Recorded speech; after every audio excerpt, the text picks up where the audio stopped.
దేవుని పరిశుద్ధ నామమున వందనాలు. ఈ యొక్క మధ్యాహ్నకాల సమయంలో మన దేవుడు మనకు అనుగ్రహించిన ఈ సమయాన్ని బట్టి మనం కృతజ్ఞతాస్తుతిని చెల్లించుకున్న బద్దులమైంటున్నాం. వినబడుతుందామా?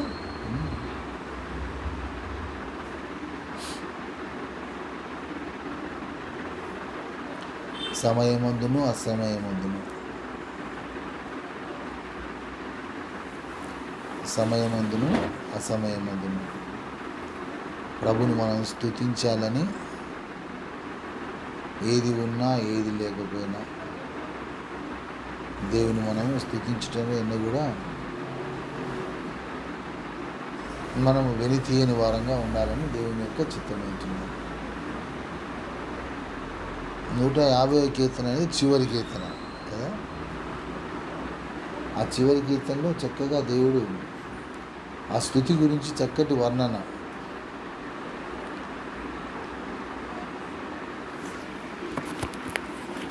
సాయంకాలం కూడా చెప్తామా, మీరు మధ్యాహ్నం రాకపోయినా సాయంకాలం ఇదే రిపీట్ అవుతూ ఉంటుంది కాబట్టి మీ పెద్ద వాక్యం పోగొట్టుకున్నా అని చెప్పి కూడా ఫీల్ అవ్వద్దు. సావాసం బట్టి మీ పని ఇంపార్టెంట్ అది. ఎందుకంటే ఇది జరిగిందా లేదా అంటే నేను వచ్చినా లేదని కాదు, ఇది జరిగిందా లేదా అని కాన్సెప్ట్. అది కూడా ఎందుకు మనం కూడుకుంటున్నాం? ఎందుకంటే ఇది ఒక బయట వాళ్ళు మన ఇంట్లో బంధించారు అంటే మనల్ని మనం బంధించుకుంటున్నట్టుగా వాళ్ళు బంధించుకుంటే మేమే ఇంకెక్కువగా చేయగలుగుతామని ఒక ఉద్దేశంతో దేవుడు మనల్ని ప్రేరేపించే విధంగా నడిపించడానికి. సో యెహోవాను స్తుతించుడి, ఆయన పరిశుద్ధ ఆలయమునందు దేవుని స్తుతించుడి. యెహోవాను స్తుతించుడి, ఆయన పరిశుద్ధ ఆలయమునందు స్తుతించుడి, పరిశుద్ధ ఆలయముగా స్తుతించుడి. ఆయన బలమును ప్రసిద్ధి చేయు ఆకాశ విశాలమందు ఆయన్ని స్తుతించుడి.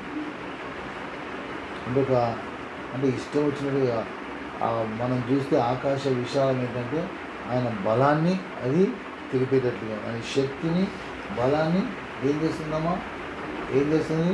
ఫాలోవర్స్ ప్రసిద్ధి చేస్తుంది. ఇది తెలపటం కాదమ్మా, తెలుపుట వేరే, ప్రసిద్ధి చేయటం వేరే. అదే దేవుడు నాతో మాట్లాడుతున్నాడు ఏంటమ్మా, తెలపటం అందరూ తెలుపుతూ ఉంటారు కదా, అంతే కదా దేవుడు. కానీ ఇప్పుడు నువ్వు దేవుడు ఉన్నాడా లేదని చెప్పొచ్చు, మన జీవం బట్టి చెప్పొచ్చు. దేవుడు ఉంది కాబట్టి బతికినాం అంటే మనందరం ఏం చేస్తున్నాం? దేవుని ఉనికిని తెలపటం కాదు ఏంటమ్మా, ఆయన బలాన్ని, ఆయన యొక్క శక్తిని మనము ఏం చేయాలి? ప్రసిద్ధి చేయాలి. లోకంలో చూస్తుంటే అందరూ ఏదేదో ప్రసిద్ధి చేస్తున్నారమ్మా, ఏదేదో ప్రసిద్ధి అవుతుంది. కానీ సోదరుడ, ప్రసిద్ధి కావాల్సింది ఏంటంటమ్మా ఆయన యొక్క బలము.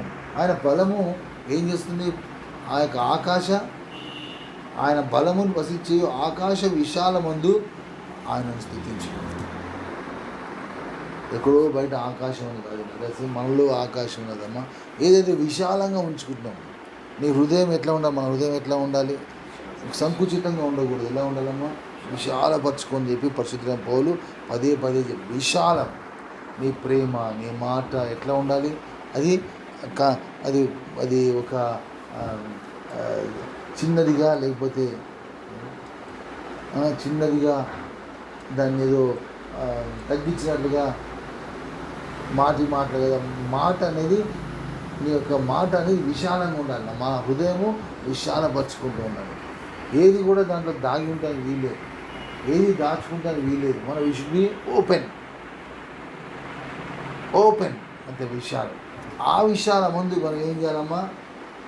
దేవుని యొక్క బలాన్ని ప్రసిద్ధి చేయాలి. That's important. సో చూపటం వేరే, ప్రసిద్ధి చేయటం వేరే. ఆ మాట మనం జ్ఞాపకం చేసుకుంటున్నాం. ఆయన పరాక్రమ కార్యమును బట్టి ఆయనను స్తుతించుడు. కొత్తగా స్తుతించామని చెప్పట్లే, ఆయన ఏదో గాలికి కుట్టినట్టు మనం ఇష్టం వచ్చినట్టుగా మనం చేయడం కాదు. కానీ పరాక్రమ కార్యాలు మామూలు కార్యాలు కాదు. ఆయన చేసి మామూలు పరాక్రమ కార్యాలు ఎన్నో జరిగించాడు దేవుడు. ఆ పరాక్రమ కార్యాన్ని బట్టి అన్నీ స్తుతించుడు. ఆయన మహాప్రభావాన్ని బట్టి ఆయన స్తుతించుడు. బూర ధ్వనితో ఆయనను స్తుతించుడు. స్వర మండలముతో, సితారాతో ఆయనను స్తుతించుడు. స్వరమండలము, సితారాతో ఆయన స్తుతించుడు. తంబూరతోనూ నాట్యముతో దేవుని తంబురతోనూ నాట్యముతోనూ ఆయన స్తుతించుకుంటాం. దేవుని వాక్యం స్తుతిస్తుంది. సో స్తుతి అనేది ఇదంతా ఎందుకయ్యా ఆయన బలాన్ని నేను ప్రసిద్ధి చేస్తాను. అది నాకు ఇచ్చిన ఘనత. నిన్నటి దినాన్ని దేవుడు మనతో మాట్లాడు. అది మనకి ఇచ్చిన ఘనత ఏంటంటే ఆయన నామాన్ని, ఆయన బలాన్ని మరి ఏం చేస్తున్నాం? చెప్పటం కాదు, తెలపటం కాదమ్మా, ప్రసిద్ధి చేయటం అనేది ఇంపార్టెంట్. ఒక్కసారి మనం ఆలోచిద్దాం. తెలుపుతున్నావా, ప్రసిద్ధి చేస్తున్నావా? ఆ డిఫరెన్షియేషన్ అనేది చాలా ఆ వ్యత్యాసం అనేది కంప్లీట్ కనబడుతూ ఉండాలి. మ్రోగు తాళములతో ఆయన స్తుతించుడి, గంభీర ధ్వని గల తాళములతో ఆయనని స్తుతించుడి. స్థుతి అనేది అంత గొప్పదిగా ఎందుకు ఉంచుకో, ఎంత చేస్తే అంతగా ఆయన్ని మనం ప్రసిద్ధి చేయగలుగుతాం. కొద్ది మాటలు చెప్తున్నాము, జ్ఞాపకం చేసి. కాబట్టి మనం స్తుతించేవారం, ఆయన నామాన్ని మనము ప్రసిద్ధి చేసేవారం, ఆలయములో మనం స్తుతించేవారం, ఆకాశ విశాలమందు స్థుతించేవాళ్ళం, మోగు తాళాలతో స్థుతించేవాళ్ళం, తంబురతోనూ నాట్యముతోనూ దేవుని మనము స్థుతించాలని. దేవుడు ఇన్ని గొప్ప కార్యాలు ఎందుకు జరిగించాడు అని ఆలోచిస్తే ద రీజన్ ఈజ్ దట్ సకల ప్రాణులు యెహోవాను స్తుతించుదురు గాక. యెహోవాను స్తుతించు గాక అంటే ఏంటమ్మా, తప్పకుండా జరగాలి అనేది ఆశ. అంటే ఇట్స్ ఎ ప్రేయర్. గాక గాక నీ నామానికి కనుక కలుగుని గాక. గాక అంటే అది నా లాంగింగ్ డిజైర్, అంటే నా హృదయ వాంఛ ఏంటంటే గాక అంటే ఏంటంటే సకల ప్రాణులు యెహోవాను అని. ఎప్పుడు నువ్వు ఎప్పుడైతే ఈ విధంగా అన్ని విధాలుగా, అన్ని చోట్ల, అన్ని రకాలుగా మరి ఏం చేస్తున్నావు, ఆయన నామాన్ని మనం ఎప్పుడైతే ప్రసిద్ధి చేస్తున్నామో, ఆయన బలాన్ని ఎప్పుడైతే ప్రసిద్ధి చేస్తున్నామో, నా విశ్వాసాన్ని ఎప్పుడైతే నేను ఇవన్నీ కూడా సాయంత్రం మళ్ళీ ఎక్స్ప్లెయిన్ చేస్తా చెప్తున్నామా, ఇవన్నీ కూడా మనం ఎప్పుడైతే ప్రసిద్ధి చేస్తున్నామో అప్పుడు ఏమైంది? ఇందా మన మెయిన్ సబ్జెక్ట్ ఏంటమ్మా, ప్రతి మోకాలు యేసునామమున వంగాలి, ప్రతి నాలుగు యేసు ప్రభువుని ఒప్పుకోవాలి.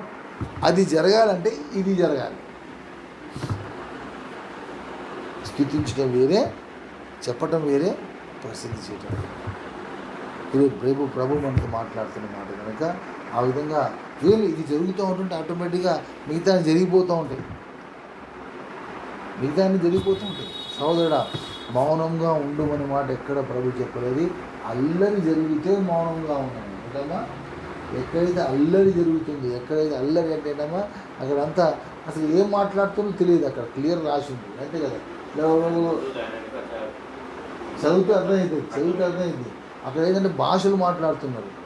ఎవరు భాష, ఈయనొక భాష మాట్లాడితే ఆయన ఒక భాష మాట్లాడి అసలు ఏం జరుగుతుంది ఎవరికి అర్థం కావట్లేదు. ఏంటమ్మా, అక్కడ ఏం జరుగుతుంది ఎవరికి అర్థం కావట్లేదు. కన్ఫ్యూజన్ ఏర్పడుతుంది అక్కడ. దేవుడు ప్రభు మాట్లాడుతుంది, అప్పుడే మాట్లాడమన్నాడు. కానీ మాట్లాడేవాడికి పక్కనే ఏం చెప్పాలి, మాట్లాడే వాడి భాషలు అక్కడ అర్థం చెప్పేవాడు పక్కనుంటే ఆయన లేకపోతే నువ్వు నోరు మూసుకొని చెప్పి చాలా క్లియర్గా అన్నాడు ప్రభు. నువ్వు మాట్లాడుకు, ఇంట్లో మాట్లాడుకో కావాలంటే, మాట్లాడమే కావాల్సి. నువ్వు మాట్లాడే నాకు అర్థం కానప్పుడు నేను ఎందుకమ్మా, నాకెందుకు? నువ్వు మాట్లాడిన దానికి ట్రాన్స్లేట్ చేసి ఇతరులు ఇంకొక దేవుడు ఆత్మ అక్కడికో పనిచేస్తే అప్పుడు అవసరం. ఎందుకంటే వాక్యం లేదు కనుక. అక్కడ జరిగింది, అప్పుడే జరిగింది ఏంటమ్మా, అల్లరి జరిగిపోయింది. వచ్చే వాళ్ళకి అర్థం కాదు ఏం జరుగుతుంది ఇంట్లో, ఏంటి ఇక్కడ జరుగుతుంది అని. గొడవలు ఏదో అరుచుకుంటారు, ఏం మాట్లాడో అర్థం కావట్లేదు. కన్ఫ్యూజన్ ఏంటి ఇక్కడ, లాట్ ఆఫ్ కన్ఫ్యూజన్. ఇక్కడ మనం చేసేది ఏంటమ్మా, ప్రతిదీ కూడా స్పష్టంగా తెలియపరుస్తున్నాం. చూపిస్తున్నాం. ఇది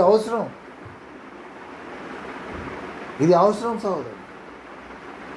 లేకపోతే మన సహోదరుల మన ఆలోచిద్దాం, మన బద్ధకం వస్తుంది. అవునా కదా, బద్ధకం వస్తుంది. దాని తర్వాత ఏముంది, సిగ్గు వస్తుంది. ఇంకా మైండ్ అంతా కూడా లోకం అంతా తిప్పుతూ ఉంటాము. అది లేకపోతే దీని మీదే కాన్సన్ట్రేషన్ వస్తుంది. అట్లనే టక్క గుర్తొస్తూనే ఉన్నది. అంతే కదమ్మా. అట్లా మనకి ఒక యాక్షన్ చేస్తుంటే ఒక దాన్ని బట్టి ఏమవుతుందంటే మనకి ఒక అన్నట్టుగా సిగ్గు ఉండదు. దాని తర్వాత అన్నీ కూడా మనం స్పష్టంగా తెలియపరుస్తుంది. అల్లరి కాదు. So we should take that. మనము ఎందుకంటే ఇది ఒక లెసన్, మనకు ఒక చక్కటి లెసన్ దేవుడు అనుగ్రహించిన కనుక ఏం లేదమ్మా. నేను ఇంకా ఎవరేమనుకున్నా సాతాను అన్ని విధాలుగా మనల్ని కోసేద్దని ట్రై చేస్తాడు. అర్థమైందమ్మా. సాతాను అన్ని విధాలుగా మనల్ని కోసి, కానీ నా దేవుడు బలవంతుడు, మన దేవుడు బలవంతుడు. ఆయన విజయాన్ని సంపాదించిన వాడు. సాతాను యొక్క తలను చితగా దొరికినవాడు. వాడికి అవకాశం ఇవ్వలేదు. ఎప్పుడైతే సరిగ్గా రెస్పాండ్ అవుతాం, అది ఇమీడియట్ రెస్పాండ్ కాదు, దేవుని నామమున బట్టి జ్ఞాపకం చేస్తున్నాం వెంటనే అనేది. అందుకే నా జీవితంలో కూడా నేను ఎప్పుడు ఏం చేస్తామంటే డిలే చేయను. తర్వాత అడుగుతాను, ఎప్పుడు నా నోట్లో ఉన్నది ఎప్పుడు కూడా నేను వెంటనే అడుగుతూ ఉంటాను. నేను మనసు లేదా మర్చిపోతాను. రెండు చేస్తాను, ఇంకా రెండులో ఒకటి చేస్తాను. అయితేనేమో వెంటనే అడుగుతాను, లేదా అడ్జస్ట్ మాట్లాడాను. దాని గురించి నేను అవుతాను. That is important. ఆ వెంటనే అనే మాట నువ్వు చేయగలిగితే చేయి, లేదా నువ్వు. ఆ విధంగా దేవుడు మనతో మాట్లాడుతున్న మాటల్ని మనం ఇంకెక్కువగా దేవుని కనపరుచుకోవాలమ్మా. దేవుని పరిశుద్ధమైన వందనాలు, స్తోత్రం. సోదరి